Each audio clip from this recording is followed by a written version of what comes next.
Patriots, and welcome back to Mason Cable News broadcast. My name is Sydney Peterson. And I am Gina Jerome. How has your week been, Gina?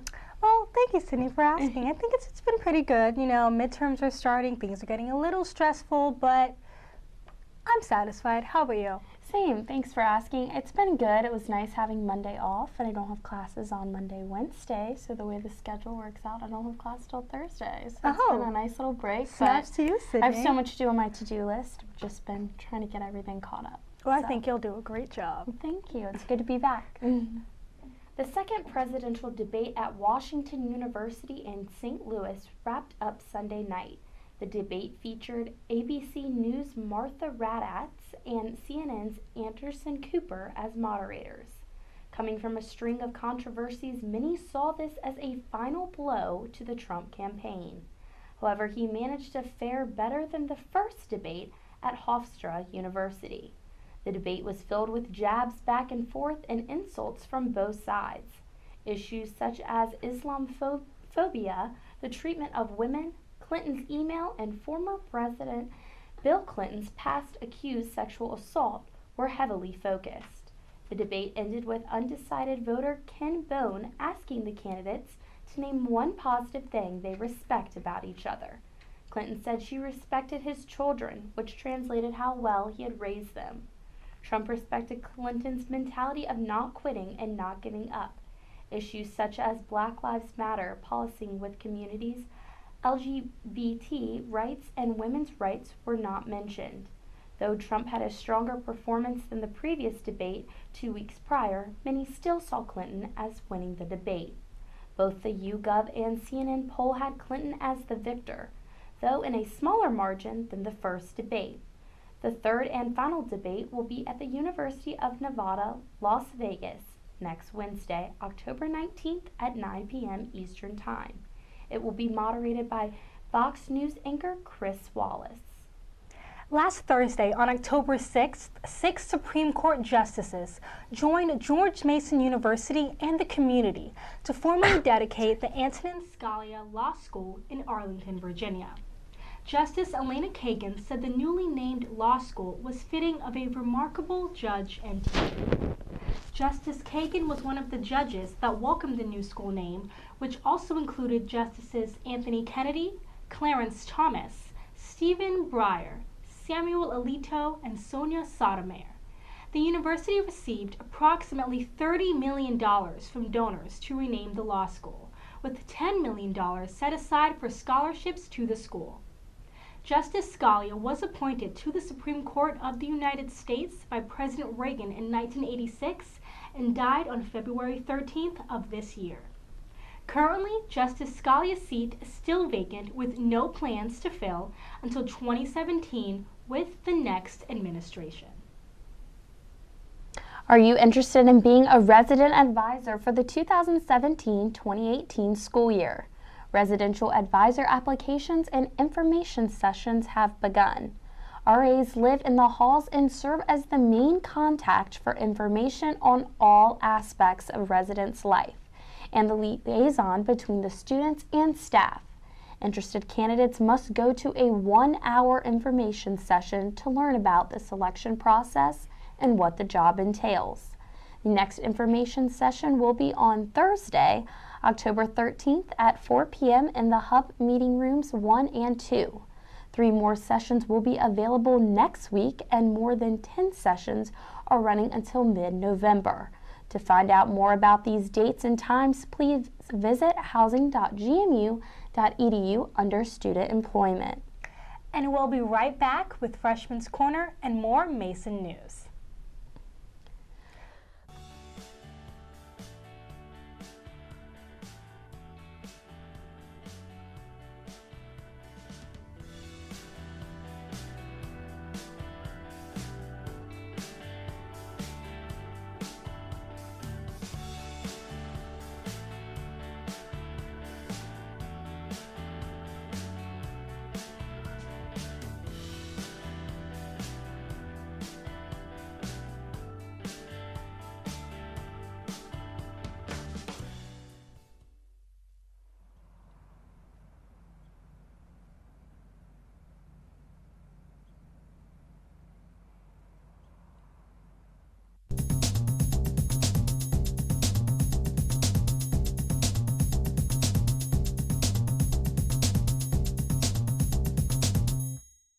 Good evening, everyone, and welcome to Freshman's Corner. I'm your host, Cody Borden, and this week we went outside of Ike's to talk about midterms. What classes did you have midterms in, and how challenging were they? I had a midterm in Calc 3, and we had a test in CS 211. So they weren't too challenging. The math one sort of threw me off guard, but it was okay. And the CS one was really good. So. What threw you off guard about the math one? I think just the material I decided to study wasn't the material I really needed to be studying. So I'll definitely do better next time. All right, what steps do you think you'll take to make sure you do better next time? I'm probably just gonna go to the professor's office hours more and ask him exactly what's gonna be on the test, so I know I'm not misstudying. All right, that's a really good idea. So, do you have any future midterms coming up? I don't think so. I have a couple more sort of second exams and a couple of classes, but I think the big midterms are over. What were your midterms and how did they go? My midterms so far, I've taken astronomy and I've taken, I forget the other one. Was your astronomy midterm challenging or was it easy? It was pretty easy, but I have a good teacher, so. So, what were your steps of preparation for this midterm? Just studying, going over all of my notes. Was it a lot of notes? Was it a little bit of notes, or was it balanced? It was a balanced amount. Okay. It was good. For your future midterms, do you have any coming up? No, I think I finished them all. What class was your midterm in? Intro to conservation. And how do you think you did on it? I forgot about it till the night before. Oh, But it was open notes. So and we had to bring in our readings, but I didn't want, it's like 10 pounds of paper I would need to print. So I just got quotes that I thought would be useful. And I mean, the way it was set up was pretty nice because it was 10 questions and you pick out 5 that you want to answer. Oh, yeah. So I managed decent, I like to think. We'll find out soon. All right. So you have not gotten your midterm back? So you think you did all right? I mean, yeah, I think I have a firm grasp of the class. But I don't know, we'll find out. I'm not going to stress about it until I get the answer. Yeah, that's a good mentality to have. Did you have any midterms and what classes were they in? I did have midterms. I had a chem midterm and I had a biology midterm and a psychology midterm. What steps of preparation did you do to make sure you were ready to take these midterms? I learned best by talking to other people and teaching them, so I had my friend read out some questions and ask me to explain them, so I did pretty well, I think. So they weren't hard or anything like that? Nope. What would you say the most challenging one was, though? Which midterm? Yes. Chemistry, by far. Why was it so challenging? I just think that chemistry has a lot to do with mathematics, and you have to know the correct formulas, and it's just a lot to remember. So you said you think you did pretty well? Yes. Well, there you have it. It looks like everyone did well on these midterms. Here's hoping that the rest of the year goes just as well. Tune in next week for the next segment of Freshman's Corner.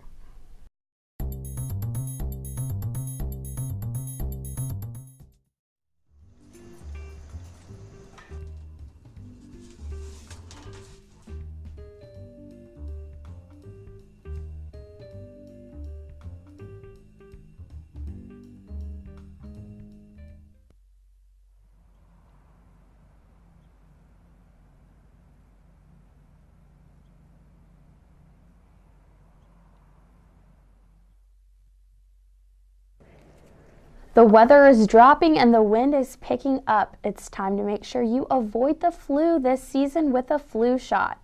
On Thursday, October 13th at 9 a.m., interested students can get $20 flu shots at 9 a.m. in Dewberry Hall. Students with the Mason Aetna insurance plan get the flu shot for free. Especially during midterms week, make sure you can get through the fall without being bedridden.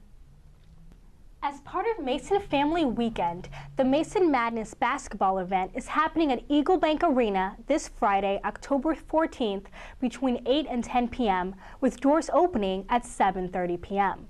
This event is the annual kickoff to Mason men's and women's basketball sessions. The players and coaches will be introduced along with a variety of student performances. GMU's largest earthquake drill will occur on Thursday, October 20th at 10:20 a.m.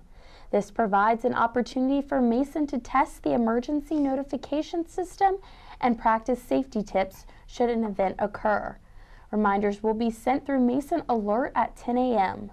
Sign up to get important alerts from Mason at alert.gmu.edu. Spring 2017 class schedules have been released on PatriotWeb. Be sure to consider meeting with your advisors on the next steps of your Mason career and the right path forward. Registration begins in November. Stay tuned. After this commercial break, we'll have Behind the PhD and the Sports Report with Rima Abrish.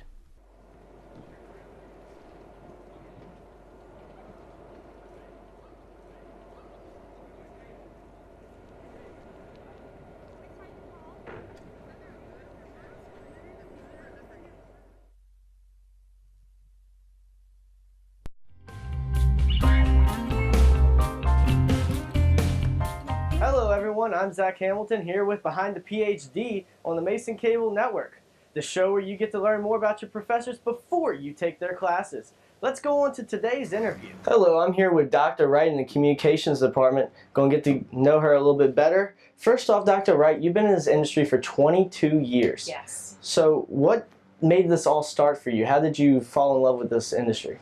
Well, I have wanted to teach something for as long as I could remember, and my husband was in the military, and so it wouldn't have been easy for me to get a teaching license for K-12 in every state that we moved to. And I was given the opportunity fresh out of grad school to adjunct, and I taught a couple of public speaking classes, and I loved it. So yeah, I just kind of fell in because at first that wasn't where I was planning on going, but it's where I wound up. Yeah, and that's a great thing about communication. You don't necessarily have to love it until you get in it, and then all of a sudden you fall in love with it. Yes. During your time at Mason, you have taught so many different kinds of classes: communication theory, public speaking, small group communication, mass media theory, so many different ones. Yeah. Which is your favorite and why? Well, I love teaching different things, otherwise I get really bored. I really love teaching the intro to communication theory because I'm able to take, well, my goal is to take what we're learning in the class and have people apply it to what they're experiencing in everyday life, for then maybe to have the, oh, aha moment. And it's like, that's why something's happened. This is why this relationship is the way that it is. This is why we're best friends. Or when we look at the media, oh, so that's what they're talking about when they're talking about media violence or video game violence. And so I love teaching it because it's a lot of people's first time to take what they experience in the real world and actually apply it to communication, what they're studying. And then you are also a part of the ECA and the NACADA. Yes. Why do you feel it's important to be a part of these organizations, and how it helps the students at Mason by you being a part of them? They're two completely different organizations. So ECA is Eastern Communication, so that's the academic side of what I do. And then NACADA is an academic advising organization. I like being a part of organizations because you have the opportunity to meet people outside of your department, outside of your institution. You get different ideas about how to do something. You're introduced to new opportunities, new things that then you can bring back into Mason and say, hey, this is how they're doing it at West Virginia, or this is how they're doing it at SUNY in New York. So in that way, I am exposed to different things, new things, exciting things that I try to bring back and incorporate. And now for some more fun or easygoing questions. You like to go on trips. Where's the favorite place that you've ever been? Oh, wow. Oh, that's a good question. Oh, gosh. Well, my mother's British, and I've had the opportunity to travel. We lived there when I was in high school, and we had the opportunity to travel all over, up England, over into Wales, and down. Sitting on Hadrian's Wall was really exciting because it's just in the middle of nowhere. We sat there, we had lunch, and you're thinking back to Roman times, and it's been there forever. So I would say any place that has to do with especially European history, because I've lived there, we have family and friends there. So I guess Europe would be my favorite place, even though that's not a little place. So. It's not a little place, but it can be a fun place to be for sure. Yeah. In your free time, what is 2 activities that you would most likely be doing? Well, if I was just around here reading, I love to read all sorts of different things, Kindles and tangible hold books. So I love to read. But if I was away, I would be doing something active. We learned how to scuba dive 5 years ago. And so scuba diving, if we can get away and get to the beach and the water, definitely. Or camping.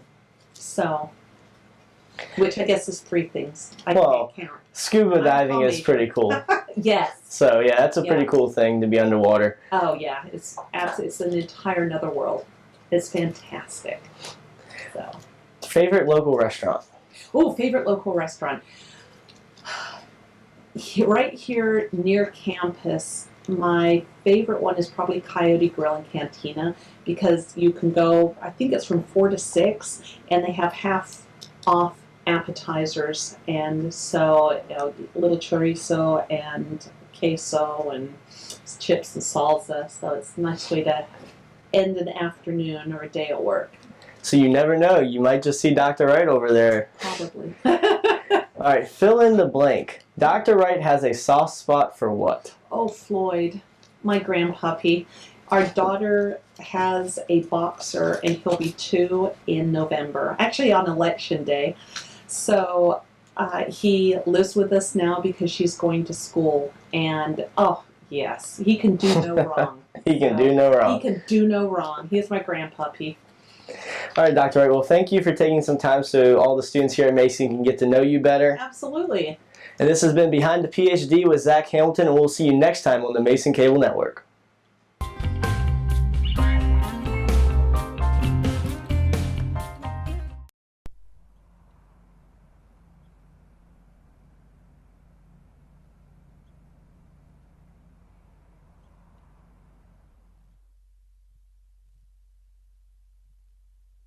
Good evening, Patriots. My name is Rima Aburish, and this is your sports report. Congratulations to our soccer lady Patriots as they remained unbeaten for 5 games in a row, with the last win being against UMass this past Thursday on the road. Unfortunately, that streak ended for the ladies as they lost against St. Louis this past Sunday, while still on the road. Make sure you come out and support the ladies as they will be back on the field at home tomorrow at 7 p.m. The men's soccer team suffered its 3rd straight loss, falling 2-1 to St. Joseph's on Saturday in its first home game in Atlantic 10 play. Good luck to the men as they take on George Washington tonight here at Mason this Saturday as they get on the road to go head-to-head with St. Louis. Good luck to the women's volleyball team as they take on George Washington this Friday here at Mason. Unfortunately, the ladies suffered a close loss against Davidson this past Sunday. Better luck this weekend, ladies. Come out this Friday to Mason Madness to kick off the basketball season in grand style. The annual preseason bash will feature introductions of the men's and women's basketball teams and the coaching staffs, along with performances by Doc Nix and the Green Machine. Patriots are anticipating a great season with 5 new freshman players. Well, Patriots, that's it for today's sports updates. For more info, visit gomason.com. We'll be right back after the commercial.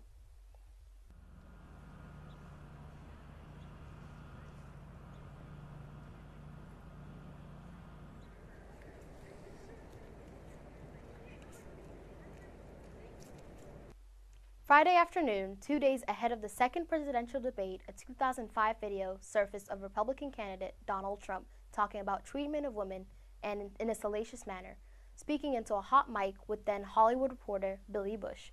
Trump hinted about using his power to grab women by the genitals and pursue unwanted sexual advances. Because of the tape, dozens of Republican officials have disavowed Trump, and some have called the Republican presidential candidate to step down. The most senior elected Republican official Speaker of the House, Paul Ryan, says he will no longer defend Trump and the remarks and tells Republican House members to do what's best for their district. Vice presidential nominee Mike Pence said he could not defend his running mate's remarks. Trump issued a video statement with an apology later in the evening, boiling down his comments to locker room talk. He pivoted to former President Bill Clinton's infidelities and wanted to focus on his campaign slogan of making America great again. So what are you guys' thoughts on this situation in the video? I think that, no matter what your beliefs are and, what party you're affiliated with, that it's important to, watch what you say and be respectful and, make sure you're not offending anyone. You really need to watch your language no matter who you are, but especially when you're running to be, President of the United States. Yeah, I definitely think Trump, he didn't do too well. I think he did sound very disrespectful. I know many people were very hurt, women in particular, were very, very disrespected, and I think it's a really bad quality, really bad quality to have in a president. Yeah, So. I agree with you guys. I definitely don't think that that's a quality we would want in someone running our, country and all that. Definitely. Considering how I'm a big believer in equality, this didn't really sound very equal. Yes. Such a statement. Well, Mason, thank you for tuning in. Please follow us on Facebook and Twitter at Mason Cable News and subscribe to our channel on YouTube at Mason Cable Network to keep up with the latest news on and off campus. I'm Rima Barish. I'm Sydney Peterson. And I'm Gina Jerome. See you again next Wednesday at 6:30 p.m.